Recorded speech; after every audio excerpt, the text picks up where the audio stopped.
All right. Hello, everyone. Thanks for the hearts. Love the emoji reactions. Already kicking off this webinar. We're really happy you joined us today, whether you're joining us in person or you're watching this recording later. My name is Amanda Menking. I'm the Director of Programs at the Trust and Safety Professional Association, TSPA, not TSPA. Some people say TSPA, and it does sound like Vespa, which is fun, but it's officially TSPA. Maggie is also here, and she's going to introduce herself. Hi, everyone. I'm Maggie. If I haven't met you yet, I'm the Director of Community at TSPA. It's really lovely to be here. Great. So now I'm going to tell you a little bit about what TSPA is, what TrustCon is, what our summits are, and then what's going to happen during this webinar. So TSPA is a nonprofit, and we support the global community of people working in online trust and safety. We work alongside trust and safety teams to help them develop the skills, expertise, and relationships they need to navigate this unique profession.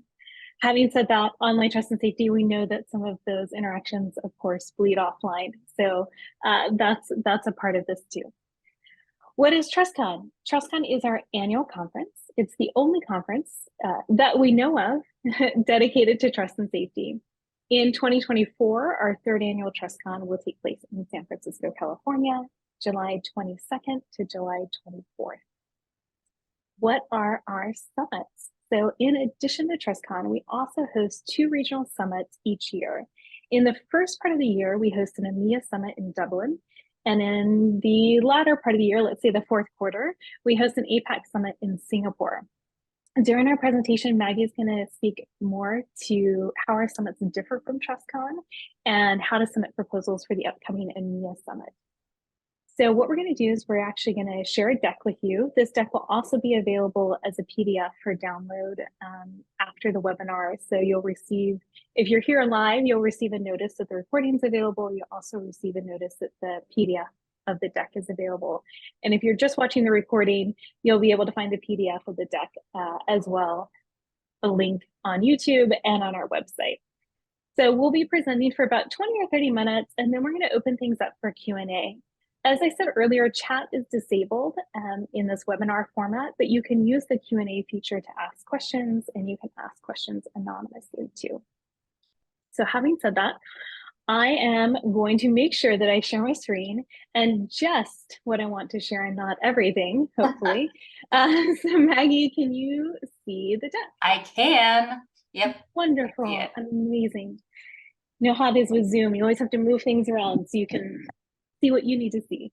All right, so here we go. Behind the scenes, how to submit strong proposals to TrustCon 2024 and the TSPA summits with Maggie and me. So where do you find a call for proposals? Hopefully you've already found it, and that's why you're here. You find it on the TrustCon site.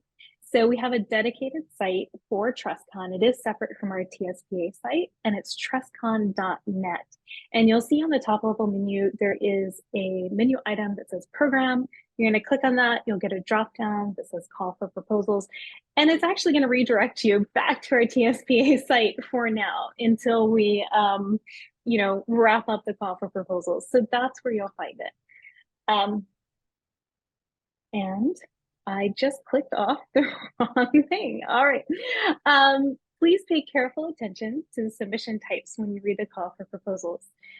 There are several different submission types, and one of the things we found in the last 2 years is that sometimes when people submit, there may be some confusion over the submission type, and they don't choose the most appropriate or the most accurate submission type. So please read that carefully as far as the different submission types, and we're going to go over that in detail today.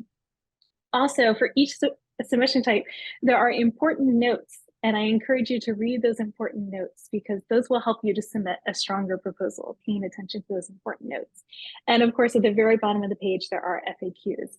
If you have a question that is not answered by the FAQs or in this webinar today or any of our materials, you can always email trustcon-program@tspa.org. So we have different aliases for different parts of TrustCon. We're a small team and we all work on TrustCon, but different members of the team work on different parts. And so if you have any CFP questions, anything related to the program, please use this alias because it'll get to the right folks. Okay, how do you submit a proposal? So this year we're using Exordo, and last year we used a different system. And those of you who may have gone through it and may have known me through it know that it was a frustrating system, but we trust that this system will be a much better system for your experience. So you can find that through the call for proposals. There's a link out to this webpage, but you see it here as well, trustcon2024.exordo.com. And then you don't need /login, it will redirect you to that. To use Exordo, you're going to create a new account, start a new abstract. So you'll see a button that says start a new abstract. And then importantly, please read the guide for TrustCon 2024. So this is a guide that we have written. This isn't something from Exordo. This is from our team about submitting in response to the call for proposals. So please read that guide. It has a lot of helpful information in it. Common questions. How long can you edit your proposal? Well, Exordo lets you edit your proposal right up until the submission deadline. So that is Friday, February 2nd at 11:59 p.m. Pacific Standard Time. And it's not that we're going to be in there at midnight or right after looking at them, but we needed a cutoff date for the system. And so that is the cutoff date. We probably will be in the system that weekend, starting to look through them. As I said, you can edit right up until that date and time, but once the deadline is passed, you cannot edit a proposal or submit a proposal. So that's it. That's the deadline, the real deadline. Exordo provides a lot of articles and email support.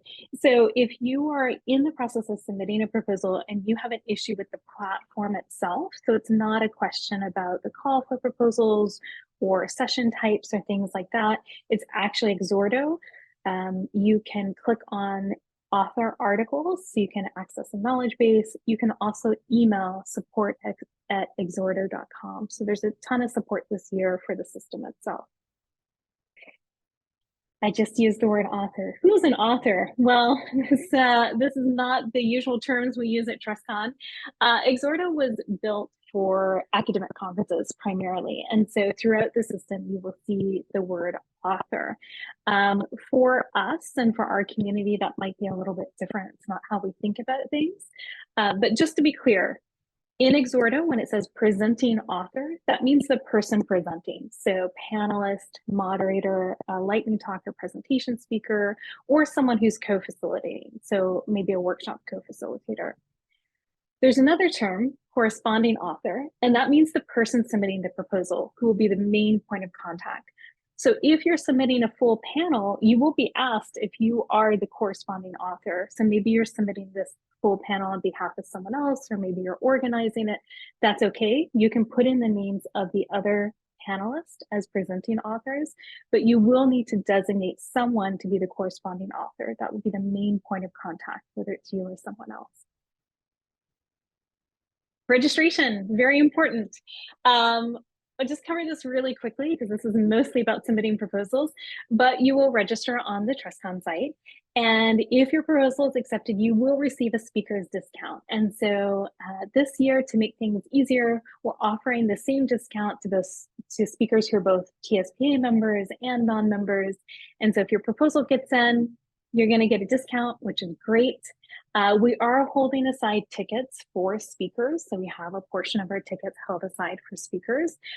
So if you register early, and because you just want to go ahead and register because you're excited about TrustCon, which is fantastic, and then your proposal gets accepted and you need a refund, we can do that. That's no problem. You can email TrustCon-registration@tspa.org. So use that alias to reach out about registration issues, including any refunds if you get accepted as a speaker. However, as I said, we are holding tickets for speakers.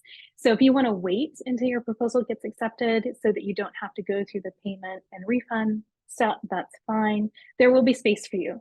There's no concern in as far as speakers it's selling out. All right, different submission types. So here we get into actually submitting the proposal. So what are the different submission types? So we have a lightning talk, and a lightning talk is only 5 to 7 minutes. It's a very short talk. is QA, but QA is at the end of the session after all of the lightning talk presenters have spoken. So it's a kind of an aggregate Q&A at the end. And slides are absolutely required for lightning talks.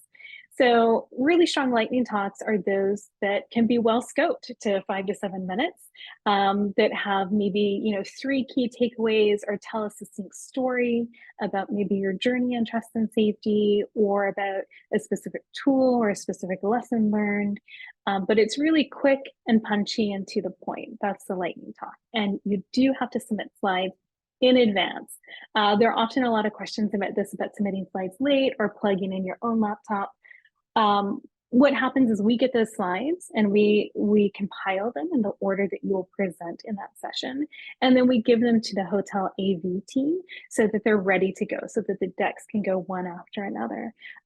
So you won't be able to use your laptops and you won't be able to edit your slides after the deadline for the slides, because we have to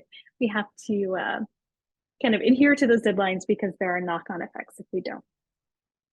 A full panel. So a full panel is a 50-minute thematic discussion with 3 to 4 panelists and a moderator. And we do have optional Q&A, although I will say it's really encouraged. We really encourage full panels to consider Q&A. This is consistent feedback we've received on this survey we do after TrustCon, is that the audience members really want to ask panelists questions. And so if you're submitting a full panel, I'd really encourage you to think about that. I'd also say that what makes a strong full panel is not only a thematic discussion, but different points of view. So if all of your panelists are going to agree about everything, and there really isn't going to be any back and forth, we found that isn't quite as exciting for the audience, right? Not that we're advocating for debates, but we are advocating for different points of view and different perspectives and people to be in dialogue. And the audiences tend to find that much more engaging. Single panelist. So this year, things are a little bit different for single panelists. If you want to be on a panel and you don't have a full panel in mind, that's okay. You can still submit a proposal to be a single panelist, but you will be waitlisted automatically. And so what we're going to do is we're going to look at all the full panels first, not us, but the program committee, which I'll talk about in a minute. And then if someone drops out, or we need an additional panelist, or something happens, right? Then we'll have this list of qualified panelists who can step in. So it's a little bit different this year. So just a heads up about that. We also have presentations as another submission type. So presentations are 20-minute talks. Slides are optional, although I think they're helpful sometimes. And so what happens with a presentation is, in a session with lightning talks, you might have 5 to 7 lightning talks, right? All of our sessions are 50 minutes. And so you might have a series of lightning talks together.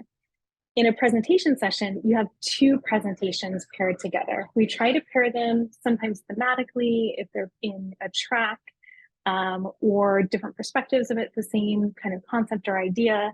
And each presenter will present for 20 minutes, and then there will be Q&A at the end.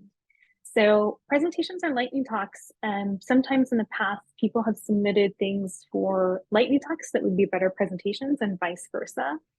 So when you're thinking about these proposals, really think about the content of what you're submitting and which submission type it's most appropriate for. If it's something you can adequately cover in 5 to 7 minutes, or if it's something you really need 20 minutes to unpack.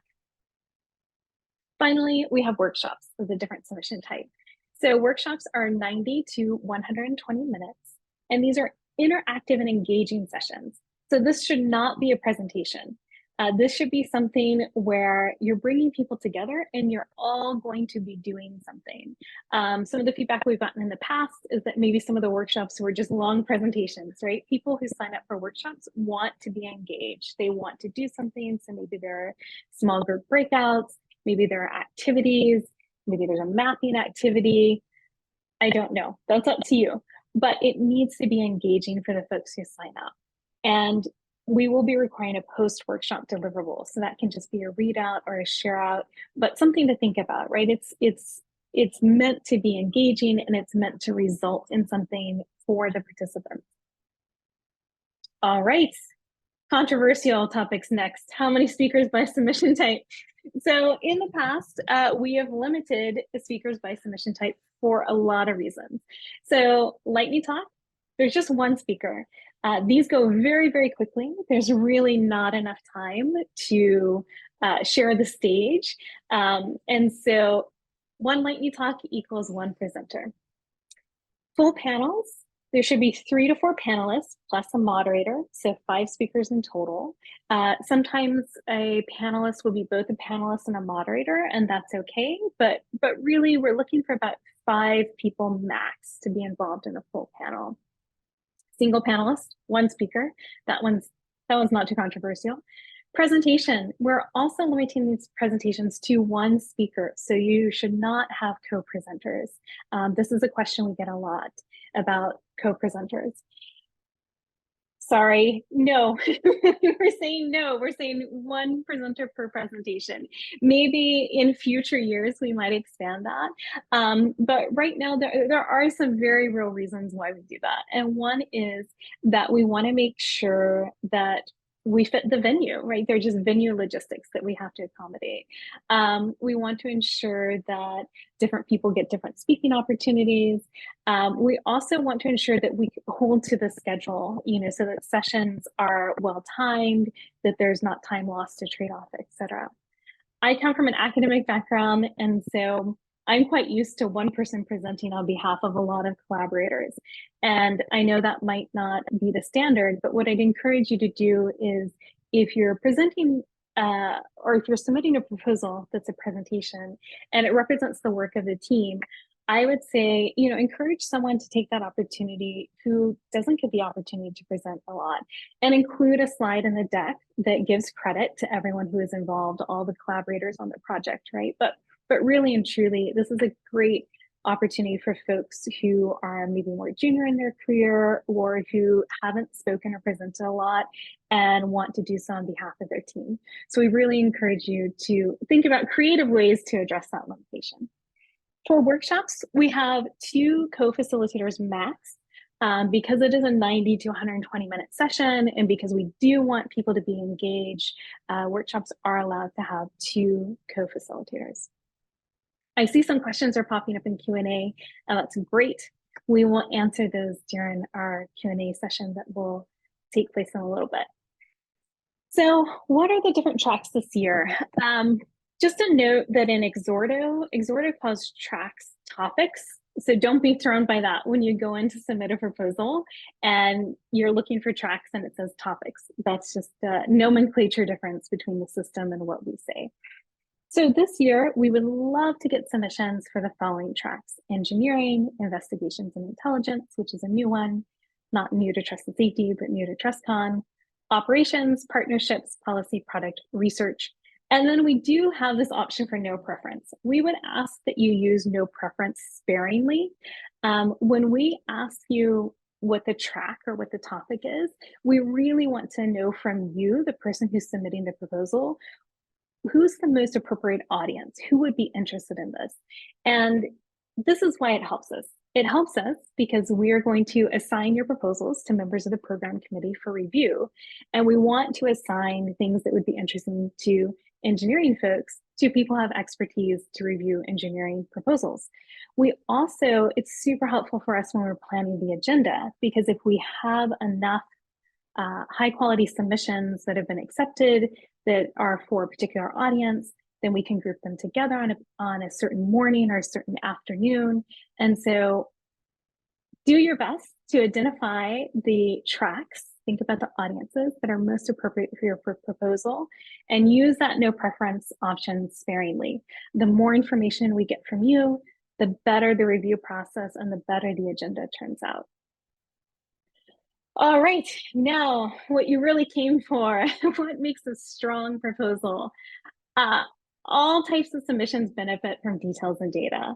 The more specific you can be about what your submission is about, the better the reviewers will know how to review it in comparison to other proposals. Our audience, those who have responded to the TrustCon surveys, have said the same thing. They want more details, they want more depth, right? So I think an important thing to remember is that most of the folks who attend TrustCon have a lot of expertise in trust and safety. So they're not really looking for high level or kind of 101 presentations. They really want to dig in and nerd out. So the more details and data that you can put into your proposal, the easier it will be to assess it in the review process. And I think in general, the more positive the response will be from attendees. So all submission types, lots of details, lots of data. Lightning talk should be scoped to 5 to 7 minutes. It's pretty straightforward, but something to remember, right? Again, really think about, is it appropriate for 20 minutes or 5 to 7 minutes? Full panels should include different points of view, something I said earlier. Single panelist proposals should be specific regarding expertise. So if you're going to submit as a single panelist and say that you have expertise in generative AI, what does that really mean? Does that mean from a product perspective? Does that mean you've done research? Does it mean you've worked on an engineering team? Does that mean that you've managed partnerships with people in this space? The more specific you can be about your expertise as a panelist, the easier it is to potentially plug you into existing panels should there be a need. Presentation proposals should be scoped to 20 minutes. Again, pretty straightforward. So remember to think about that. Is this a lightning talk or is this a presentation? And then a workshop should describe an interactive and engaging session. So a workshop, as I said earlier, should not just be a long presentation. It should have in the proposal description, the attendees, the participants will do this, and then they will do this, right? They will learn this, they'll walk away with this. So we're really looking for something that's engaging for folks. All right, talked about the program committee. Let me tell you a little bit more about who is going to be looking over these proposals and making these decisions. So the program committee consists of 30 TSPA member volunteers. We had actually over 80 applicants, and so 30 people from that applicant pool will be on the program committee, have joined. They are trust and safety professionals from all over the world. They have diverse backgrounds in different areas of expertise. So this is something we paid a lot of attention to. We wanted to balance out engineering and product and operations and policy and investigations and intelligence, and folks who had worked on different types of platforms. We even considered that in the application process, right? And different size platforms. So these are the folks who will be reviewing your proposals. Charlotte, who's our executive director, myself, Maggie, whom you've met here in this webinar, and Christy, who's our new senior program manager. We're also a part of the program committee supporting these volunteers. How does it work? So the members review the proposals and score them, and they read all the reviews for a given proposal and then write a meta review, right? So we're kind of thinking about, okay, 3 different people have scored this proposal. What have they said that's in common? What have they said that's different? What's kind of our takeaway from this? This year we're doing shepherding through a revise and resubmit process, and we'll talk a little bit more about that. Basically, it's that if there's a proposal that may be scored lower, but there's a lot of merit, or the program committee was excited about it, and changes can be made within 2 weeks to make it better. So maybe it's a change in title, maybe it's adding some engaging activities to the workshop, then we'll invite those folks to make the revisions and resubmit for a final decision. And we also balance out the sessions. So when we accept the sessions, we also think about a range of perspectives and voices, as well as different kinds of sessions and topics, like I just talked about. And finally, we collaboratively create the conference agenda. So it's a lot of work, but it's a lot of fun, and we really enjoy it. How do reviews work? So this year we're doing desk reject, which means if you submit something and it's incomplete or incoherent, maybe you started writing it and then you didn't withdraw it or you didn't delete it, you just left it in the system and it got submitted. But it's not something that we can put to the program committee for review. That's a desk reject. If it's a product, service, or sales pitch, that's a desk reject.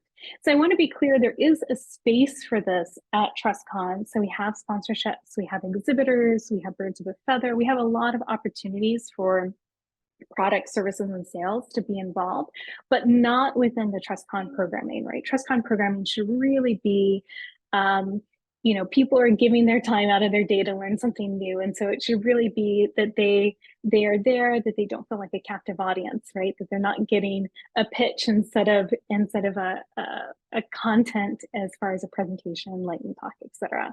So those would be just rejected. And then proposals that reinforces existing biases or assumptions. I feel like I don't need to say this to trust and safety professionals, but if you submit something that is, racist or sexist, then it'll be a desk reject, right? That is something according to our code of conduct and how we function as a community that we don't have a space for at TrustCon. All right, how does the process work? I talked a little bit about this, but I'll go over it quickly.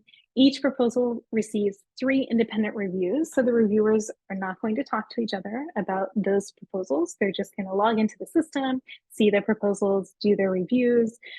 Reviewers provide both qualitative and quantitative feedback. So they score and rank, and then they provide qualitative feedback. And then the program committee reviews the scores and associated feedback. Criteria, originality. Does the proposal present a new topic, voice, and or perspective? Is it something that people that would want to hear about at TrustCon? Is it relevant to the TrustCon audience? So is it something that trust and safety professionals want to hear about? And particularly if you are someone submitting from academia or civil society or regulators, we love for you to come and present at TrustCon. We just want to make sure that what you present is something that trust and safety professionals can really benefit their practice or their profession. And then contribution, how does it contribute to trust and safety? Okay, revise and resubmit. I talked a little bit about this and I'm aware of time, so I'm going to go over this quite quickly. The proposal is reviewed by reviewers and the PC.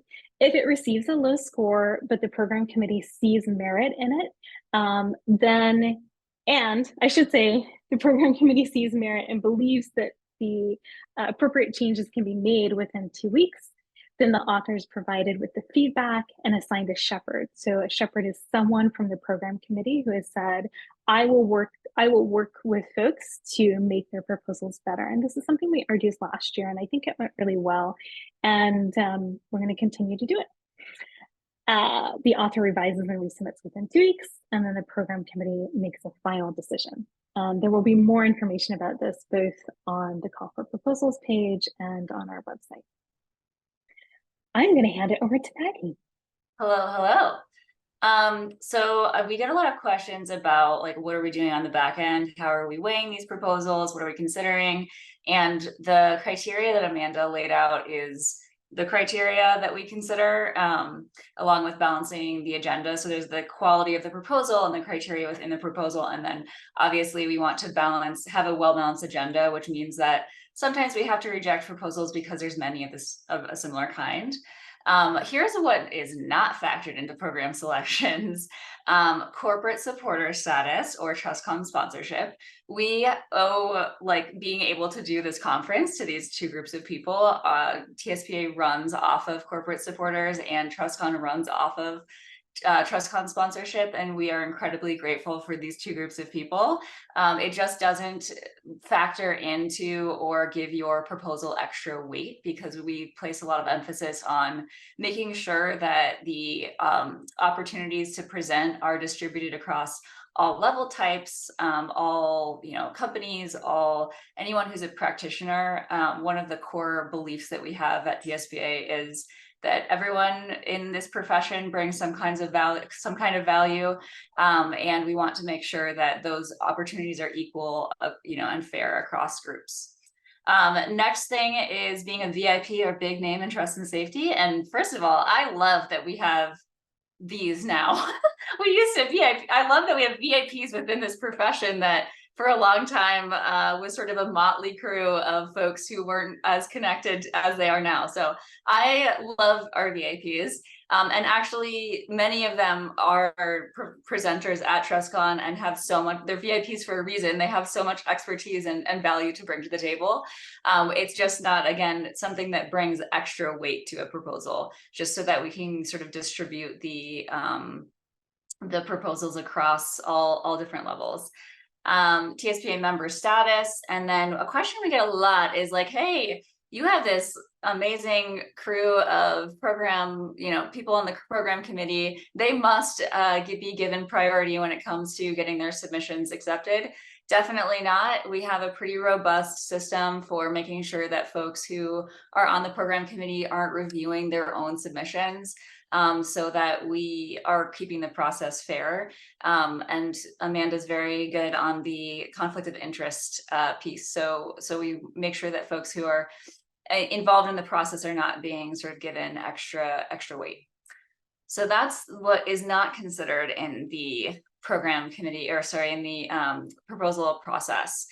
The last thing I want to say on proposals is we want to hear from you, especially if you have not submitted a proposal in the past. Part of the reason we wanted to do this session is because there's certainly people who are used to conferences and used to submissions and kind of used to this whole process. And we get really great proposals from them, in part because they attend a lot of conferences. And we really want to make sure that TrustCon is a space for people who really are in the space of not ever having presented their expertise before, not ever having put together a proposal before.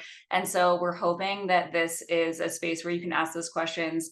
I'm always around if you have questions about submitting proposals and you've never done it before and you want to, you're wondering about certain things, or you're just nervous, or you want to talk through your idea, like that's what I'm here for as director of community. So if you have first-time submission nerves, come talk to me. And please consider submitting. That's my soapbox, so I'll get off of it. Okay, I'm in charge of talking about the differences between summits and TrustCon. And actually, Amanda, do you want to show both of these? Yeah, okay. Whoops. Okay. So TrustCon, the way that I think about these two is like, basically the difference is that TrustCon is global in reach and global in topics, and it's a big opportunity for everybody to get together in the same space. Summits are really focused. So we only have one day for summits right now, and we pick a theme. And so it is really important that the proposals that are submitted for summits align with the theme. They're different in that they take place in one region, and we work with folks who are in region to select topics and like subtopics that are really important that year for that community. There certainly is some overlap, right? Everyone cares right now about AI. So there's some broad overlap between TrustCon and Summit, so they're not mutually exclusive. But if I think about the main difference between summits and TrustCon, it's that they really are trying to prioritize the needs of folks who are in region. And so we're going to give the programming committee in region, who are made up of folks who are in that area, ability to say like what are those top critical areas. Right now they take place in Dublin and Singapore. That is not necessarily where they will always take place, but broadly speaking, we are prioritizing summits in EMEA and summits in APAC, and so those may change locations. For 2024, because we're getting these off the ground and we've done them one time, we're going to be going back to the same cities that we were in last year, because that is the way that we can make these better and more quality. So that's what we're going to be doing next year. And then I think I already covered most of the difference here already, so we can go to the next slide. How are summit proposals different? So as I mentioned, summits have themes and sub-themes. So when you go to submit your proposal, you'll see that there's a theme for the day, and then there's typically like 2 or 3 sub-themes, or what you could call them tracks. So for APAC, we had, APAC specific topics. We had a wellness track, and then we had a third one, like a leadership track. And so we asked for proposals for those 3 sub themes. And those are the ones that we're going to be looking at and considering. So anything that falls outside of those themes may be lovely programming and isn't able to be prioritized just because we have one day. So we have to be a little bit more critical with what we're accepting. Second thing is proposals must connect to that region and theme. So got a really great question in the chat that we get a lot about whether it's worth or acceptable to submit the same submission to both TrustCon and summits. And to that, I say, you can. However, a couple of recommendations. One is think about which one is your priority, because it is possible that if it comes down to it and we have tons of amazing proposals and we have to be super critical with balancing the agenda, you're at the very end of the day, all other things being equal, you're less likely to get like a duplicate presentation included in both. So think about which one is your primary desire. And then the second thing I would say is it's probably worth modifying your proposal to align with the summit theme. So if you have broad research and it's able to be, whittled down to the audience that is in EMEA or in APAC, I would definitely consider doing that. But certainly you're welcome to submit to both, and we treat them equally through the process. I would say the only place where that would be considered is at the very end of the line, if we're trying to decide between two different proposals that are both amazing and one is already accepted somewhere else. And then the last thing is summits are one-day events, which means multiple. Okay, I already covered that. Great, that's it. Okay, deadlines. The most exciting part of this presentation. Hold on a second. Is this me? I can speak to this one if you want. No worries. I'll speak to this. I'll speak to it. So as I said earlier, all the proposals are due Friday, February 2nd, and 2024, which seems a long way away. Maybe when it's not at 11:59 Pacific.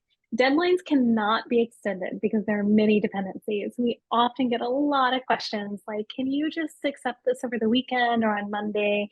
And I'm a former high school teacher, and I'm happy to say no. The deadline is a deadline for many different reasons. So program deadlines are really critical in particular. So internal approvals, for example, you might have just a few days to turn around and get internal approvals. We encourage you to get those internal approvals ahead of time. Visa applications, travel arrangements, venue logistics, publishing the agendas. People are often asking us, when will the agenda be published? Well, if we let people submit proposals late, the agenda will not be published early. Let's put it that way, because we need time for that review process for a program committee to review. We have a very rigorous review process, turn around, have conversations, do revise and resubmit. And then we have things like workshop registration, right? So this is why we can't extend deadlines, just because it just becomes a domino effect. So we really ask that you hold to it, and we hope that you will. We don't like saying no, but sometimes we have to say no. Maggie, I think the next one is. It is, yeah. Sorry, I'm busy cleaning up the coffee that I spilled. So hopefully somebody else on the call spilled something and can identify. Okay. So for EMEA proposals, the timeline is a bit shorter because of the holidays and a couple other factors. So just noting that so that you can prepare early if you're thinking about submitting to EMEA. So we will be sending out this in December. Look for a community survey that Christy and I will be sending out, because we'll include a way for you to express if you are in the EMEA region or the APAC region, what may be good topics and maybe good themes for that, so that the committees can work off of those themes. Second thing is the program committee applications will be opening up pretty soon. So if you're interested in being on the program committee, you'll be able to submit an application soon. Actually, this says December 4, but we bumped up the date just yesterday afternoon. So it'll actually be November 29, just to align with when we're sending out our newsletter so that folks have the link. So we will be closing those applications on December 20, which is right before Christmas. So make sure you get your applications in before you forget. The CFP for EMEA will be opening on January 15 and closing on March 8. So again, if you're thinking about submitting a proposal, I would start thinking about that now and be prepared for that, the CFP to open. There are 7 weeks, aka 38 business days, excluding holidays, to submit a proposal. So I'm just noting that for your delight. And then we'll be able to send decisions on March 22. That gives us 2 weeks to both review those submissions and design the program. So we were kind to ourselves. Last time we only had 1 week to do that, and it was a bit of a scramble. So we're doing it in 2 weeks. I think that that's still a little bit of a stretch. So that is why the decisions are sent out on March 22nd, is that we want to give ourselves a little bit more time. That gives about 2 weeks for final approvals on your end.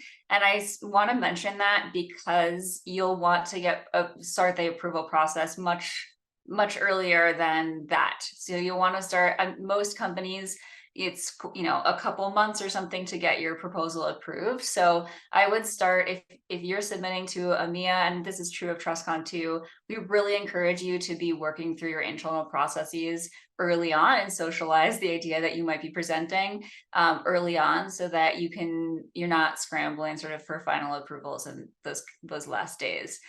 We're aiming to publish the agenda on April 5, and we got some feedback last time for, I can't remember if it's APAC or EMEA, that people want to see the agenda a bit earlier. We're trying to continually move up the summit timelines, and so this time we'll have a little bit more time where we publish that final agenda for folks who are considering attending. And hot off the presses, which you'll also hear in other places soon, the summit will be on May 17th. So mark your calendars. You heard it here first. I feel like I'm at a keynote for a new product launch. All right, Amanda, you did intentionally stop presenting. Okay, we're going to head to Q&A. Fantastic. First question: are co-moderators permitted for panels?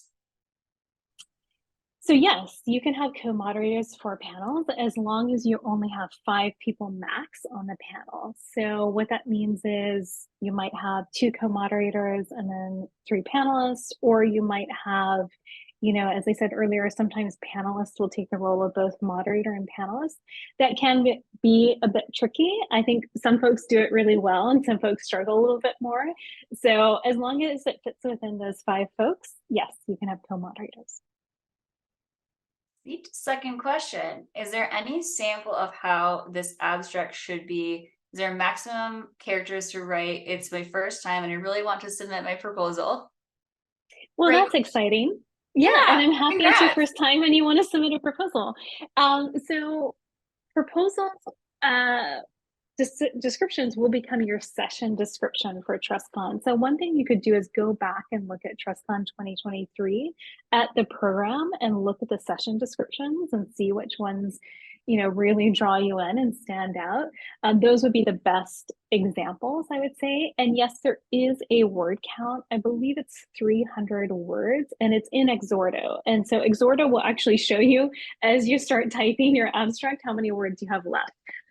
So I would encourage you, and this is in the guide to authors in Exhorto, I always like to do everything in Google Docs or Word or whatever your preference is, notes, before I put it in, just to have a backup copy, and so that I can kind of wordsmith it. So I'd encourage you to work on it maybe in that way and then put it into Exhorto. But Exhorto will let you know how many characters you have left. And as Maggie said, if you're nervous, if you want to chat with someone, you can reach out to us. This is just a really quick one. What is the date for the summit again? May 17th. All right. If you want to have a panel that brings together experts from different companies, do you have to know all the people, including their names in the proposal, or can TSPA assist with making those connections? That's a tricky one. I would say that if you're going to submit a full proposal, it's the program committee, it's not TSPA that's going to review it. So it needs to be a full proposal, and you need to know who the people are who are going to be your panelists. So if you're submitting a full proposal, you need to ask those people, you need to make sure they have permissions, right? It's taking a lot on. Having said that, if you feel really strongly about a given topic and you don't know who would make good panelists, maybe you have one or two and you're looking for more, there are a couple of different things you could do. If you're a TSPA member, you can post a Slack and say, I'd like to submit a full panel proposal. If you're interested, reach out. This is what it's about. And then you could potentially also run ideas by Maggie, but in general, we don't help people curate their proposal submissions for full panels or workshops or anything like that, just because we can't scale that way. Last year we had, I think, over 300 and something submissions. So we expect this year we might have as many as 500 submissions. So I would say if you're a member, post to Slack, try to socialize it, and good luck. Good luck. I have another question that I think we should both answer. Is there an opportunity to consult on an idea? I'm heavily involved in mass casualty violence risk/threat. It would be helpful to know what parts would be most meaningful to this professional group.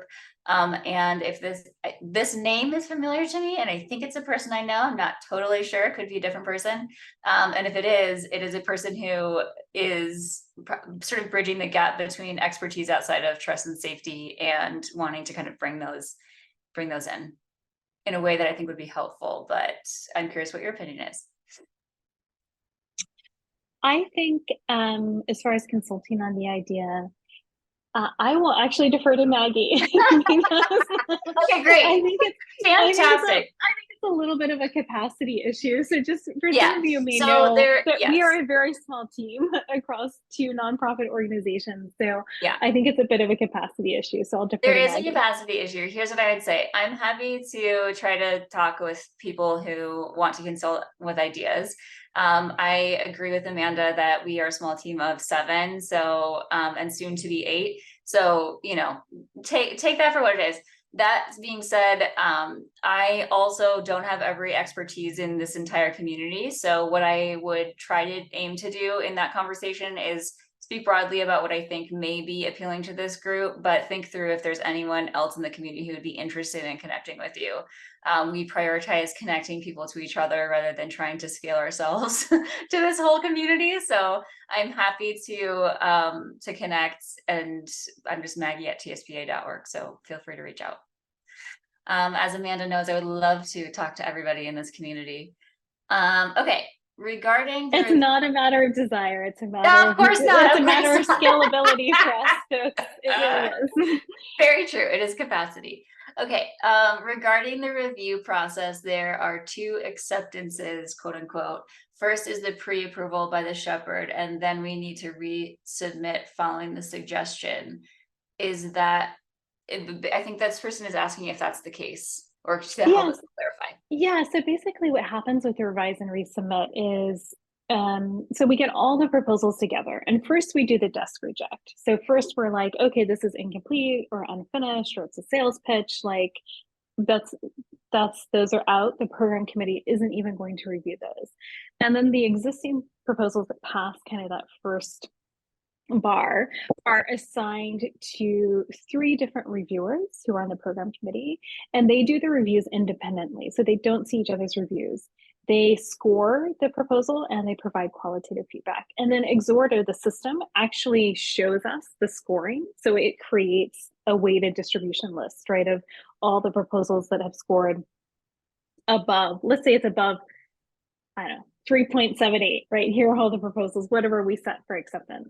And then if there are proposals below that line, that it's like, okay, this is below 3.78, but the reviewers thought this was really interesting, that it maybe if the title was changed or maybe something small was changed, this would be really worthwhile.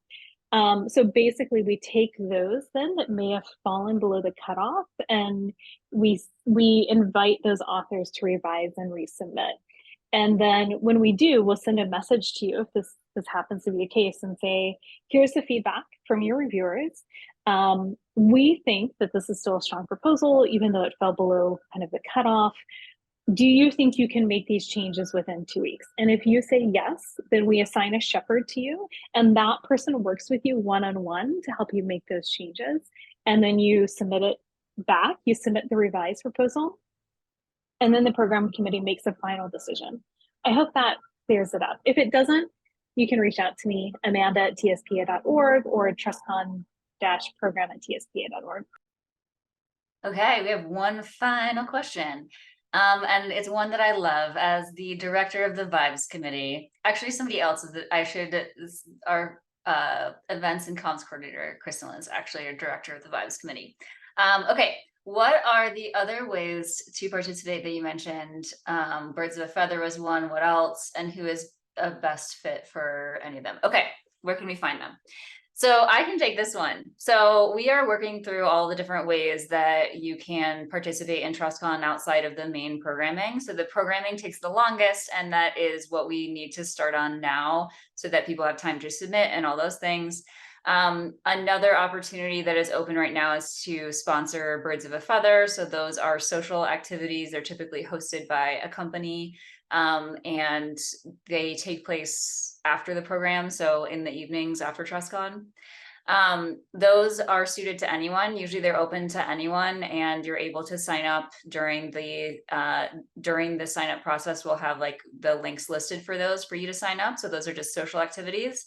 We are working through other ways to participate beyond those opportunities as well. So last year we did coffee chats, which are an opportunity for you to meet one-on-one with somebody who is one of our coffee hosts. And we'll be expanding that opportunity this year.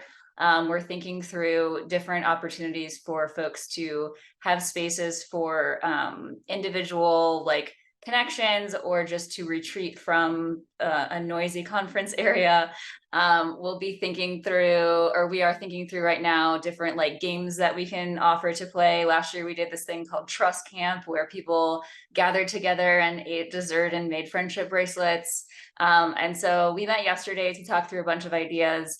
Our aim is to have opportunities that are big spaces for you to connect with like many people at once, down to opportunities for you to connect in smaller groups, and then also opportunities to connect on one-on-one, and also have some passive areas where you can sort of meet and connect with each other. So we take the fun part of TrustCon that is outside the main programming, which is also often very fun, very seriously, and we want to offer spaces for people to connect with each other outside of the sort of like learning and sharing that goes on in the main sessions.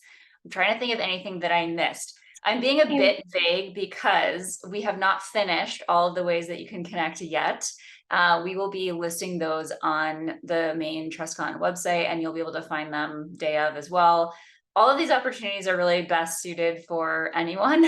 Oh, and we'll also have a large exhibit hall, so you'll be able to connect with anyone who's an exhibitor as well. Last year we had some really fun opportunities, like opportunities to practice being a content moderator, opportunities to connect with therapy dogs. So we have some really creative exhibits happening. We had mood rings last year.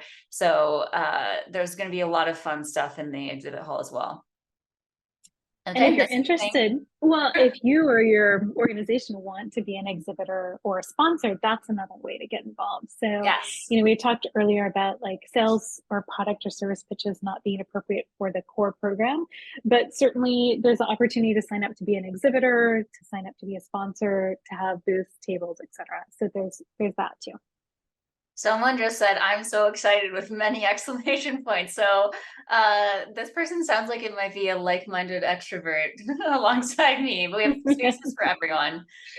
We will have Okay, introverted spaces we too. sure will. Yeah, Don't we're worry. working hard on to get our privacy pods back. We had privacy pods last year. We had a room, a silent room where you could go and work. So we've got spaces for everyone. Okay, that's all that we have on the questions. I'm trying to think of anything that we didn't cover that like frequently asked questions that we get.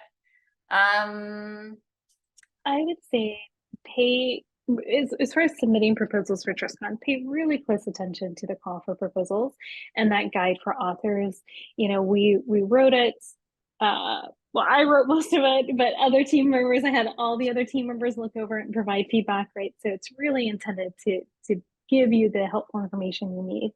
And then I think the other takeaway that I'd say is the more detail you can provide in your proposal, the better. So often what happens is if you submit something that's vague, it will be scored lower because and it doesn't mean that your idea wasn't good. It doesn't, as I say when I'm teaching, it doesn't mean you're a bad person. It doesn't mean it's no commentary on anything about that. It's just the reviewers can only review the information that they have, right? And so if you don't provide them with a lot of information, there's just not a lot of information for them to review. So it's going to receive a lower score. So please, please, please put as much detail as possible into your proposals.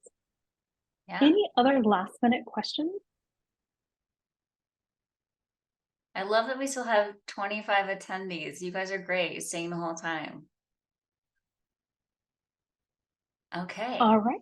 If there aren't any other questions, just in closing, we'll say that if you're joining us via YouTube, great, you're watching this recorded. Hopefully it was helpful. If you are joining us live, you will receive a notification for when this recording is available on YouTube. You'll also receive the deck as a PDF, so you'll have that for reference as well. And we'll make sure that that goes up. I'll try to put it in Exhorto if I can, a link to it, and on the call for proposals as well, so you have that. All right. Thank you so much. Thanks for coming and caring about this. This is a really exciting time to be alive in the trust and safety profession. We have this whole conference just for us, and yeah, so thanks so much for caring enough to show up, and we're excited to see you soon. All right. Thanks, everyone.